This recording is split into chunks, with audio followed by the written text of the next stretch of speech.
Susan को अपने boyfriend के अलावा दुनिया का हर आदमी मानो सिर्फ कागज की सपाट तस्वीर जैसा दिखाई देता था। एक दिन एक युवक उससे रास्ता पूछने आया, लेकिन वह अपने बॉयफ्रेंड से बात करने में इतनी व्यस्त थी कि उसने उस लड़के का चेहरा तक नहीं देखा। आसपास खड़ी दूसरी लड़कियां उसकी खूबसूरती की तारीफ कर रही थीं, लेकिन सुसान को इसका जरा भी एहसास नहीं हुआ। बाद में जब वह अपने सहकर्मियों के साथ डिनर पर गई तो वहां मौजूद सभी लोग हैंडसम वेटर की तारीफ करने लगे, लेकिन सुसान का पूरा ध्यान सिर्फ खाने की तस्वीरें खींचकर अपने बॉयफ्रेंड को भेजने में था। उसने वेटर की तरफ एक बार भी नजर उठाकर नहीं देखा, लेकिन उसकी यह खुशी ज्यादा समय तक नहीं टिक सकी। एक शाम सुसान अपने बॉयफ्रेंड को सरप्राइज देने उसके अपार्टमेंट पहुंची। लिफ्ट में उसकी मुलाकात उसके ऑफिस की सहकर्मी मैरी से हुई, जो उसी अपार्टमेंट में जा रही थी। तभी सुसान को पता चला कि मैरी भी उसी बिल्डिंग में रहती है, जबकि उसके बॉयफ्रेंड ने कभी इसका जिक्र तक नहीं किया था। घर पहुंचते ही मैरी ने बड़े अपनापन से ड्रिंक मांगी और पूरे घर में ऐसे घूमने लगी जैसे वह उसी घर की सदस्य हो। यह देखकर सुसान का दिल बैठ गया। उसी समय उसे एहसास हुआ कि उसके बॉयफ्रेंड को जो ग्रेप फ्रूट जैम सबसे ज्यादा पसंद था वह मैरी ही बनाकर देती थी। देर रात काम करते हुए जो आरामदायक तस्वीरें वह उसे भेजता था, उनमें भी मैरी जानबूझकर उसके साथ मौजूद रहती थी। सबसे बड़ा झटका तब लगा जब सुसान को याद आया कि उसके जन्मदिन का तोहफा भी मैरी ने ही चुना था। उसने यह कहकर चुना था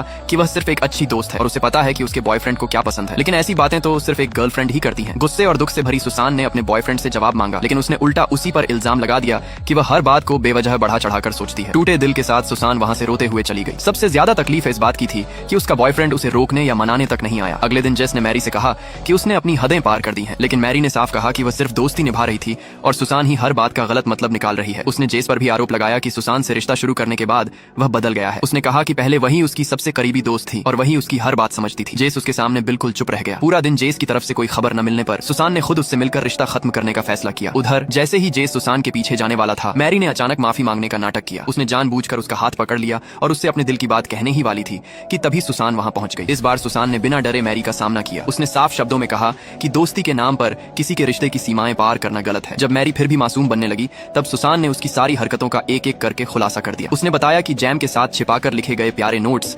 जानबूझकर बार बार शारीरिक नजदीकी बनाने की कोशिश, उसी इलाके में आकर रहना और बिना वजह उसके बॉयफ्रेंड के घर बार बार आना, ये सब किसी सच्चे दोस्त की हरकतें नहीं होती। लेकिन इससे पहले कि सुसान अपनी बात पूरी कर पाती, जेस ने अचानक उसे बीच में ही रोक दिया। उसी पल